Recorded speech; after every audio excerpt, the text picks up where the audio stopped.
DD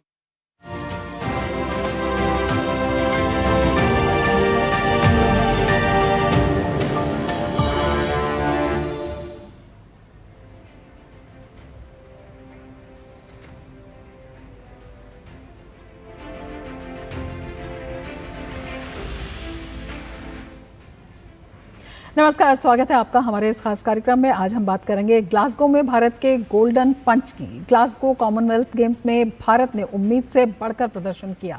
11 दिनों तक चले 23वें कॉमनवेल्थ गेम्स में भारतीय एथलीटों ने हर रोज सुर्खियां बटोरी। भारतीय खिलाड़ियों ने 13 स्वर्ण के साथ 39 पदक जीतकर सबको अपना लोहा मनवा दिया। भारत ने 39 मेडल के साथ चौथा स्थान बरकरार रखा, जिससे सक्सेस रेट बढ़कर 31% हुआ। ये उपलब्धि बताएंगे, लेकिन एक ब्रेकिंग खबर आ रही है। पीएम मोदी का पोस्ट हटाने के मामले से संबंधित ये ब्रेकिंग न्यूज़ है। आईटी की संसदीय समिति इस पर सख्त हो गई है, एक्शन मोड में है। आईटी मामले की संसदीय समिति बैठक में मेटा के अधिकारियों से तीखे सवाल पूछे गए हैं। पीएम मोदी के वीडियो को फेसबुक से हटाए जाने पर मेटा से सवाल किया गया है और मेटा के अधिकारियों ने इस सिलसिले में माफ़ी मांगी है। मेटा के अधिकारियों ने कहा है कि ये वीडियो गलती से हटाया गया और जिम्मेदार अधिकारियों पर कार्रवाई की मांग भी की गई है। और इसके साथ ही समिति के सदस्यों ने कानूनी कार्रवाई की इस पर मांग रखी है। समिति के कई सदस्यों ने कहा कि सवाल माफी का नहीं है, ये जवाबदेही का है। पीएम मोदी का पोस्ट हटाने का ये मामला है।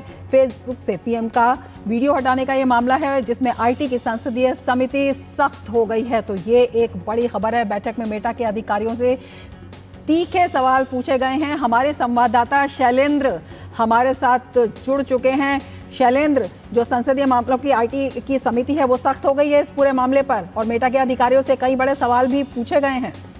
रमा, देखिए, आज आईटी की संसदीय समिति की बैठक चल रही है। निशिकांत दुबे इस समिति के अध्यक्ष हैं और इसमें तमाम सदस्यों ने, जो सोशल मीडिया प्लेटफॉर्म के जो अधिकारी हैं, मेटा के, यूट्यूब के और स्नैपचैट और तमाम सोशल मीडिया कंपनियों के अधिकारियों को तलब किया गया था और उनसे कई मुद्दों पर सवाल पूछे जाने थे, जिसमें किस तरह से वो कानूनों का पालन करते हैं, आईटी नियमों का पालन करते हैं, किस तरह से किसी का निजता का उल्लंघन ना हो, इन सब का पालन करते हैं। और इस दौरान बैठक जो अभी जारी है, इसमें तमाम सदस्यों ने ये बात भी पूछा कि हाल ही में इंस्टाग्राम पर प्रधानमंत्री नरेंद्र मोदी का एक वीडियो जब आया था छात्रों से संवाद के करते हुए, और उसको हमने देखा था कि मेटा के एक प्लेटफॉर्म पर हटा दिया गया था। और उसके बाद जब ये पूरा मामला संज्ञान में आया तो फिर मेटा की तरफ से कहा गया कि ये गलती से ये वीडियो हटाया गया और जैसे ही ये संज्ञान में आया इसको तुरंत वीडियो फिर से उस प्लेटफॉर्म पर डाला गया। लेकिन आज की बैठक में इसको लेकर बहुत तीखे सवाल पूछे गए हैं कि क्या सिर्फ इस बात को लेकर कि वो गलती से वीडियो हटा दिया गया, क्या जिम्मेदारी नहीं तय होनी चाहिए कि मेटा ये बताया कि आखिर कौन लोग इसके पीछे जिम्मेदार हैं, आखिर किन लोगों ने मेटा के कर्मचारियों अधिकारियों ने इन वीडियो को हटाया था, उनकी क्या जिम्मेदारी है और जवाबदेही क्यों नहीं तय नहीं होगी, क्या ये सिर्फ माफी मांगने का मामला है। कई सदस्यों ने, जो सूत्रों की जानकारी है कि समिति के कई सदस्यों ने इस बात को लेकर मेटा के अधिकारियों से स्पष्ट तौर पर कहा कि जो भारत की सरकार के जो नियम है, आईटी के जो नियम है, उनका कितना पालन ये कंपनियां कर रही हैं इस बारे में तो बताएं ही। साथ ही साथ अगर इस तरह प्रधानमंत्री नरेंद्र मोदी का वीडियो हटता है तो क्या सिर्फ माफी मांगने से काम चल जाएगा, क्या जवाबदेही नहीं तय होनी चाहिए उन अधिकारियों या उन कर्मचारियों को जिन्होंने इस वीडियो को हटाया था। तो उसको लेकर बहुत तीखे सवाल पूछे गए हैं। जो सूत्रों से हमें जानकारी मिली है कि इस बैठक में मेटा की तरफ से बिना शर्त माफी की बात भी कही गई कि वो खेद जताते हैं, माफी मांगते हैं कि ये वीडियो गलती से प्लेटफॉर्म से हटा। लेकिन सदस्य इस बात को लेकर काफी नाराज दिखाई दिए कि इस तरह से कैसे वीडियो हट सकता है और सिर्फ माफी मांगने से काम चलने वाला नहीं है। हम जानते हैं कि आईटी के हाल ही में जो नियम बदले गए हैं उनको लेकर भी कई सवाल इस बैठक में सूत्रों के मुताबिक पूछे गए हैं कि कैसे समिति शैलेंद्र कहीं ना कहीं चाहती है कि केवल माफी मांगने से नहीं बल्कि जवाबदेही इस पूरे मामले में तय होनी चाहिए। किस तरह की कानूनी कार्रवाई हो सकती है और किस तरह से ये जवाबदेही तय की जा सकती है, क्या कुछ इस बारे में कहा जा रहा है? देखिए, हम जानते हैं कि इस बैठक में आईटी सेक्रेटरी और गृह सचिव भी बुलाए गए हैं और क्या कुछ इस बैठक से निकल कर आता है, हो सकता है कि इसके लिए थोड़ा और इंतजार करना पड़े। लेकिन अभी की बड़ी खबर यही है कि जो भारत में सोशल मीडिया कंपनियां काम कर रही हैं, पहली बात बहुत स्पष्ट है कि उन्हें भारत के नियम कानूनों के मुताबिक काम करना है और हाल ही में जो आईटीए नियम बदले गए हैं उसको किस तरह से वो इम्प्लीमेंट करती है। हम जानते हैं कि अब जैसे ही शिकायत मिलने पर कम समय के अंदर जो आपत्तिजनक वीडियो है उनको हटाया जाना है और इसके साथ ही साथ तमाम अन्य एक तरह से दिशा निर्देश बदले हुए आईटी नियम के तहत दिए गए हैं। उनसे जो पहलुओं पर इसमें व्यापक चर्चा इस बैठक में हो रही है।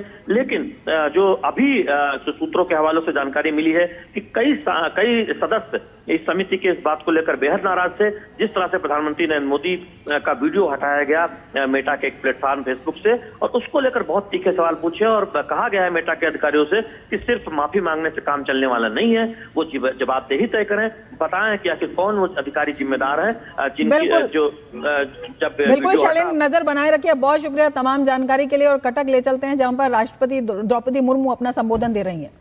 ज्ञान तो भी स्वार्थों के जो वो मानवता की सेवा, समाज के कल्याण और राष्ट्र की उन्नति का माध्यम बने। मुझे विश्वास है कि भारत की युवा शक्ति अनेक विवेक, ज्ञान, प्रतिभा और ऊर्जा का सदुपयोग करते हुए विकसित भारत के निर्माण में अपनी भूमिका निर्वहन करे। देवियों और स्वजनों, आज ये विश्वविद्यालय अपनी यात्रा की शुरुआत कर रहा है। मुझे आशा है कि इस विश्वविद्यालय की नीति निर्माताओं ने भविष्य की योजनाओं का रोड मैप बनाया होगा। मेरा मानना है कि कुछ मूल लक्ष्यों को ध्यान में रखकर आगे कदम बढ़ाने से विद्यार्थियों और विश्वविद्यालय के साथ साथ समाज, देश और उससे भी बढ़कर संपूर्ण मानवता का कल्याण होगा। ये मूल लक्ष्य होने चाहिए। नैतिक आदर्शों और संवैधानिक मूल्यों को पाठ्यक्रमों एवं परिसर की संस्कृति का हिस्सा बनाना, कौशल विकास और इंडस्ट्री एकेडमिया सहयोग को बढ़ावा देना, महिला सशक्तिकरण और कमजोर वर्गों के लिए समावेशी शिक्षा सुनिश्चित करना, अनुसंधान, नवाचार और स्टार्टअप संस्कृति को मजबूत करना, रोजगार सृजित करने वाले उद्यमियों और नैतिक नेतृत्व का विकास करना और सबसे बढ़कर राष्ट्रहित को सर्वोपरि रखने वाले नागरिकों का निर्माण करना। हमने वर्ष 2047 को विकसित भारत के निर्माण का लक्ष्य रखा है। ऐसे ही 2036 को ओडिशा को विकसित ओडिशा बनाने का लक्ष्य रखे हैं। इस लक्ष्य की प्राप्ति में हमारी उच्च शिक्षण संस्थानों की अहम भूमिका है। उन्हें ऐसे ज्ञान केंद्रों के रूप में कार्य करना है जहां पर विकसित हुए विचारों और प्रौद्योगिकी समाज की आवश्यकताओं का समाधान करे। वे आधुनिक ज्ञान को अपनाने के साथ साथ नैतिक मूल्यों के प्रति भी आस्थावान हो।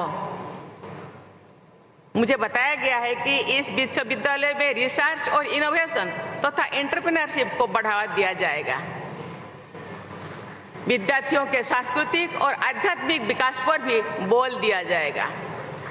मुझे आशा है कि ये विश्वविद्यालय भविष्य में स्किल्ड मैन पावर रिसर्चर्स और एंटरप्रेन्योर्स को तैयार करेगा जो विकसित ओडिशा और विकसित भारत के लक्ष्यों की प्राप्ति में अपना योगदान देगा। मेरी शुभकामनाएं है कि जगत गुरु कृपाणु जी विश्वविद्यालय आने वाले समय में ज्ञान, अनुसंधान और नवाचार का केंद्र बने। इस संस्थान से शिक्षित विद्यार्थी देश और समाज के कल्याण में अपना योगदान दे। मेरे शुभकामनाएं ओडिशा के प्रति है, ओडिशा के युवाओं के प्रति है, ओडिशा के लोगों के प्रति है। इसीलिए क्योंकि ये संस्थान ओडिशा के केंद्र और कटक में निर्माण किया गया है। इसलिए मैं आशा करूंगी और मेरी शुभकामनाएं हैं ये विश्वविद्यालय पूरा केवल ओडिशा का नहीं पूरा देश का युवा निर्माण में पाथेय बने। मेरी शुभकामनाएं ये संस्था के साथ है, आपके साथ है। इसी के साथ मैं अपना वाणी को विराम देती हूँ। जय हिंद, जय भारत, वंदे उत्कल जननी। ओडिशा के कटक से सीधा प्रसारण आप देख रहे थे और अब एक बार फिर से बात करते हैं ग्लासगो कॉमनवेल्थ गेम्स में भारत के दमदार प्रदर्शन की। ग्लासगो कॉमनवेल्थ गेम 2026 में भारत ने दमदार प्रदर्शन करते हुए 39 पदक अपने नाम किए। मुक्केबाजी से लेकर एथलेटिक्स, वेट लिफ्टिंग और जूडो तक भारतीय खिलाड़ियों ने शानदार प्रदर्शन किया। 13 स्वर्ण, 17 रजत और 9 कांस्य पदकों के साथ भारत पदक तालिका में चौथे स्थान पर रहा और दुनिया को अपनी बढ़ती खेल ताकत का एहसास कराया। दिखाते हैं आपको ये खास रिपोर्ट।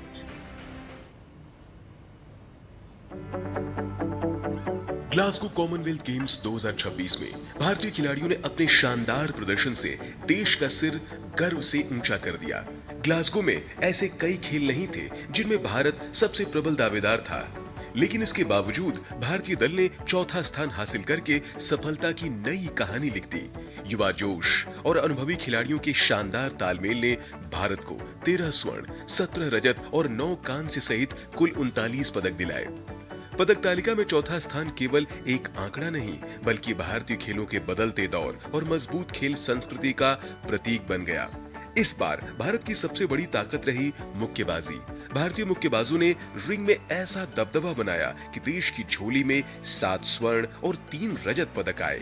महिला और पुरुष दोनों वर्गों में भारतीय बॉक्सरों ने आक्रामक खेल, बेहतरीन तकनीक और आत्मविश्वास के दम पर दुनिया को अपनी ताकत का एहसास कराया।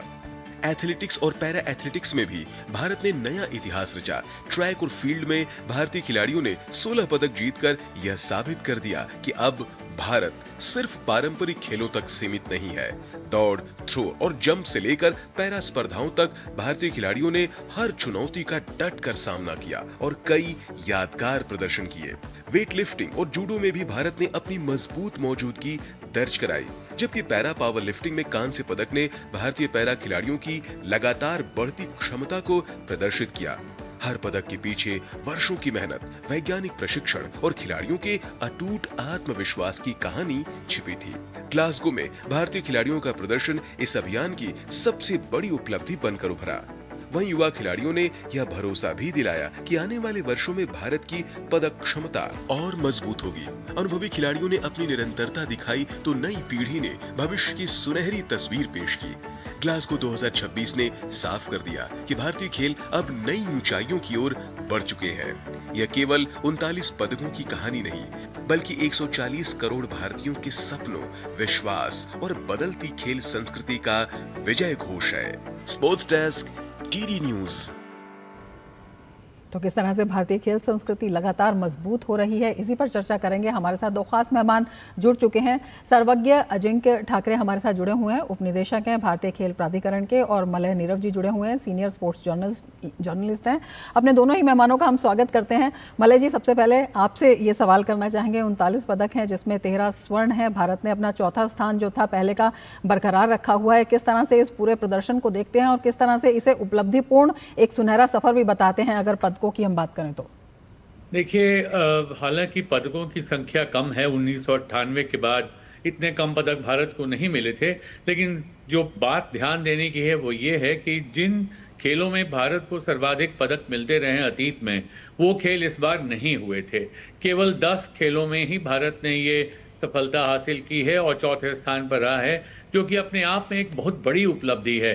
क्योंकि अगर आप देखें तो निशानेबाजी में या वे और उसके बाद रेसलिंग में, हॉकी में, बैडमिंटन में, इन खेलों में भारत के खिलाड़ी लगातार पदक जीतते आ रहे थे। इस बार ग्लासगो में जो छोटा एक स्वरूप था राष्ट्रमंडल खेलों का, उनमें भारत के खिलाड़ियों को उन खेलों में पदक जीतने का अवसर नहीं मिला था।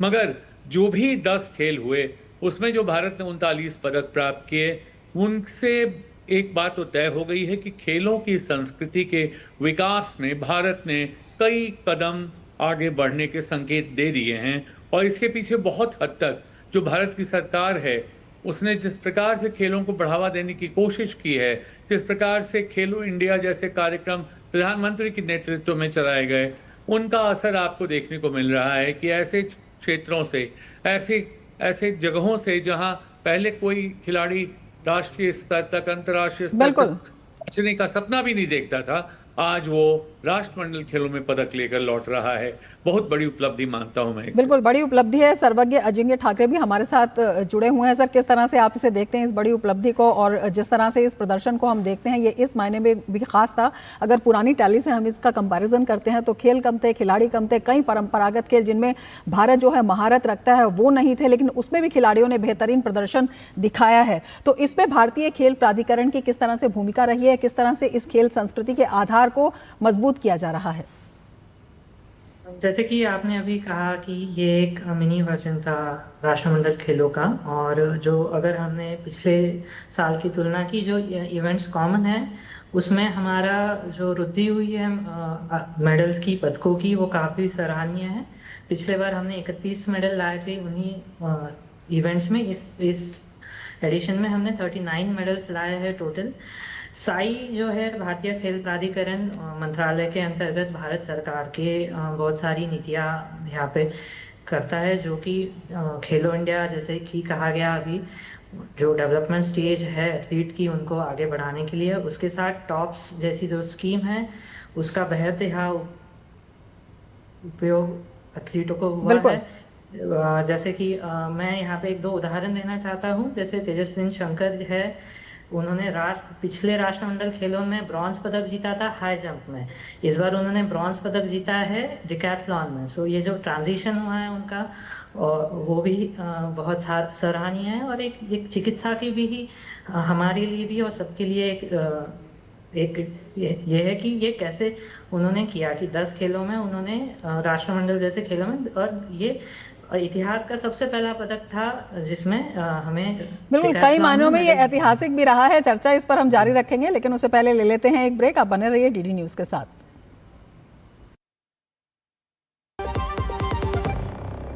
जल्दी टिफिन पैक करो। राजू, मोबाइल छोड़ो। अरे दीदी, वो बैंक का नंबर चाहिए, रिफंड ही नहीं आया है। मिल गया। अब भी कॉल करता हूँ दीदी। बिना नंबर जांचे? अक्सर जालसाज बैंक की नकली वेबसाइट और फर्जी नंबर से पैसों की धोखाधड़ी करते हैं। तो फिर सही नंबर? बैंक की ऑफिशियल वेबसाइट या तो कार्ड पर। आपने तो बचा लिया दीदी। काम से नहीं। आरबीआई कहता है, सही वित्तीय बर्ताव करे आपका बचाव। मेरी पसंद, मेरी पसंद, मेरी पसंद, मेरी पसंद, हमारी पसंद, हम सबकी पसंद। मजबूत देश का मजबूत सरिया हो गया स्टील। ब्रेक के बाद फिर से आपका स्वागत है। हम बात कर रहे हैं ग्लासगो कॉमनवेल्थ गेम्स 2026 में भारत की बड़ी उपलब्धियों की, जिसमें सबसे बड़ी ताकत उसकी नारी शक्ति बनकर उभरी। देश के 13 स्वर्ण पदकों में से 8 गोल्ड महिला खिलाड़ियों ने जीतकर न सिर्फ इतिहास रचा, बल्कि ये भी साबित कर दिया कि भारतीय खेलों का नया चेहरा अब देश की बेटियां हैं।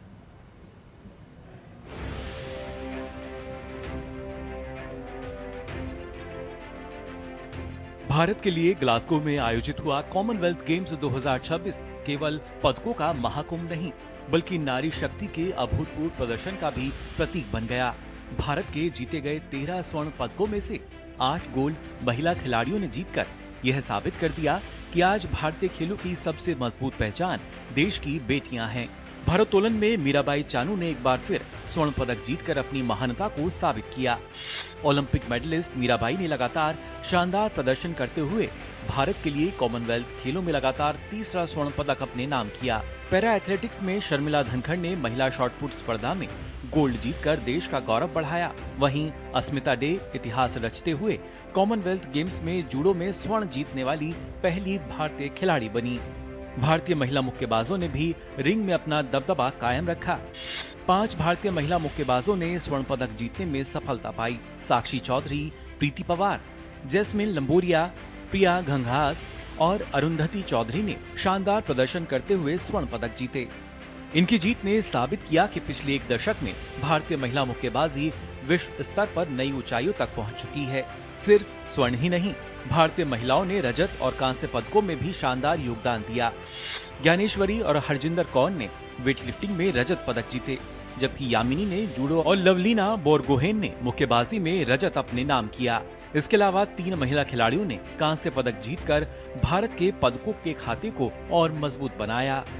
इनकी उपलब्धियों ने एक बार फिर साबित कर दिया है कि भारतीय महिला खिलाड़ी अब केवल भागीदारी नहीं बल्कि पदक जीतने के इरादे से अंतर्राष्ट्रीय मंच पर उतरती हैं। बेहतर प्रशिक्षण, आधुनिक सुविधाएं, मजबूत खेल ढांचा और महिलाओं के लिए बढ़ते अवसरों का असर अब साफ दिखाई दे रहा है। ग्लासगो में भारतीय बेटियों की इस ऐतिहासिक सफलता ने करोड़ों बेटियों को ये संदेश दिया है कि मेहनत, प्रतिभा और आत्मविश्वास के दम पर दुनिया का कोई भी मंच जीता जा सकता है। कॉमनवेल्थ गेम्स 2026 में नारी शक्ति केवल टीम इंडिया की सबसे बड़ी ताकत नहीं बनी, बल्कि भारतीय खेलों के नए युग की सबसे मजबूत पहचान बनकर उभरी। Sports desk, DD news. तो नारी शक्ति अब खेलों में भी भारी। हमारे साथ 2 खास मेहमान इस वक्त जुड़े हुए हैं। मलय जी, आपसे समझना चाहेंगे, जिस तरह से हम देखते हैं टैली की ज़रूर हम पदकों की बात कर रहे थे जो कम लग रहे थे, लेकिन जो सक्सेस रेट है वो बढ़कर 31% हो गया है। 29% जो है वो पहले था। और इसमें जो महिलाओं की इस बार भूमिका है वो कितनी महत्वपूर्ण रही है। जो 13 स्वर्ण पदक हैं उनमें 8 महिलाओं ने अपने खाते में डाले हैं। बेहतरीन प्रदर्शन रहा महिलाओं का। और जो बात हम कर रहे थे अभी मुक्केबाजी की, खासकर उसमें जिस तरह से महिलाओं ने प्रदर्शन किया, काबिल तारीफ।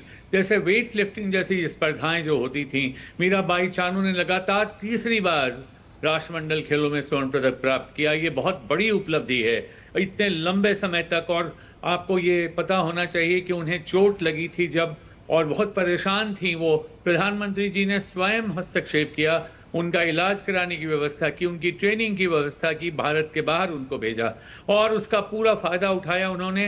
इस मौके को हाथ से जाने नहीं दिया। और आज भी स्वर्ण पदक के लिए जब वो पदक मंच पर पहुंची तो पूरे देश का गर्व से जो है सिर ऊंचा हो गया।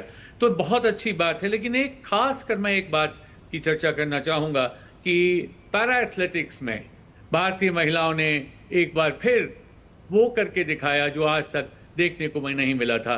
शर्मिला धनकर ने एक इतिहास रचा, जबकि देखिए उन्होंने शॉट पुट में स्वर्ण पदक प्राप्त किया। तो ये एक ऐतिहासिक जीत थी उनकी। तो पैरा एथलेटिक्स जैसे खेलों में भी, और फिर बॉक्सिंग में, और टीम स्पोर्ट्स में, अदर खेलों में, दूसरे खेलों में भी भारतीय महिलाओं ने जिस प्रकार के प्रदर्शन जिस प्रकार का किया है, मुझे लगता है कि भारतीय महिलाओं से आने वाले समय में जब अगले राष्ट्रमंडल खेल होंगे या भारत में जब ओलंपिक का सपना हम देख रहे हैं, शायद 2036 में वो सपना पूरा हो जाए, तो उस वक्त आप देखेंगे कि पदक मंच पर पहुंचने वाले महिलाओं की एक लंबी कतार होगी। इस निस्संदेह इसमें कोई शक नहीं है। मैं कह सकता हूं कि जिस प्रकार से जो डेडिकेशन, जो सिंसियरिटी, जो एक पूरे लगन से उन्होंने खेल का परिचय दिया है, और जिस तरह से उनको स्वर्ण पदकों की झड़ी लगा दी खासकर मुक्केबाजों ने, तो मुझे लगता है पहले तो एक लवलीना से हम लोगों को उम्मीद थी। आप सच मानिए, जब भारतीय टीम जा रही थी ग्लासगो तो लोग लवलीना से उम्मीद लगा रहे थे कि इन्हीं से एक उम्मीद है और 1-2 लोग और कुछ हो सकते हैं। लेकिन लवलीना हालांकि स्वर्ण पदक नहीं प्राप्त कर पाई, लेकिन एक लंबी कतार थी भारतीय महिला मुक्केबाजों की जिनके गले स्वर्ण पड़ा। तो ये बहुत बड़ी बात है, बिल्कुल बड़ी उपलब्धि है। सर्वज्ञ जी भी हमारे साथ जुड़े हुए हैं। सर्वज्ञ जी, आपसे समझना चाहेंगे, जिस तरह से जो महिला खिलाड़ी हैं उन्होंने उम्मीद से बढ़कर प्रदर्शन किया है, पैरा एथलीटों ने बहुत अच्छा प्रदर्शन किया है। कई खेल ऐसे हैं जो परंपरागत तौर पर जिसमें बहुत बड़ी उपलब्धि नहीं थी, लेकिन वो भी आके निकल कर आई हैं। अब 2030 पर सबकी नज़रें हैं, किस तरह से उसकी तैयारी है, और क्या कुछ आपको लगता है कि कुछ ऐसी जगह भी हैं जहां पर और काम करना बाकी है? जैसे कि आपने कहा, अभी 2030 की तैयारी पूरे जोरों शोरों से चल रही है। अभी कुछ दिन पहले ही एक नई खेलो इंडिया स्कीम लॉन्च हुई है आदरणीय प्रधानमंत्री के निर्देशों द्वारा, और कैबिनेट ने उसको मंजूरी दे दी है। खेलों का बजट जो अभी 8 गुना हो गया है, और करीब जो सारी पॉइंट्स है और अलग अलग जो कमियां रही है जो हमें दिखी है, और हमारा निरंतर प्रयास यही होगा कि जो सारी कमियां हैं वो तुरंत कम से कम की जाए और आगे जाके और सफलता मिलने की कोशिश रहेगी। 2030 में पदक तालिका में भारत का जो स्थान है वो आशा है कि वो आगे जाएगा और हम एक नंबर उभर के आएंगे। बहुत सारे जो गेम्स है जो जिसमें भारत हमेशा अच्छा करता आया है, रेसलिंग है, कुश्ती, आर्चरी है, शूटिंग है, हॉकी है और टेबल टेनिस जैसे या इस एडिशन में नहीं थे। आशा करते हैं कि जो 2030 में होगा बहुत वो उसमें ये ऐड होंगे और भारत के जो खिलाड़ी है और सफलतापूर्वक अपना प्रदर्शन बिल्कुल, क्योंकि उम्मीदें जो हैं अब वो बढ़ गई हैं और इन्हीं बढ़ी हुई उम्मीदों के साथ और पदकों की जो है आशा सब कर रहे हैं। उम्मीद करेंगे स्वर्णिम सफर जो है लगातार जारी रहेगा, लेकिन समय हमारे पास सीमित है इस कार्यक्रम में। फिलहाल इतना ही। मलय जी आपका, सरवर्गी जी आपका बहुत शुक्रिया हमारे साथ इस कार्यक्रम में शामिल होने के लिए और इसके साथ ही चर्चा में फिलहाल इतना ही। दीजिए इजाजत, नमस्कार।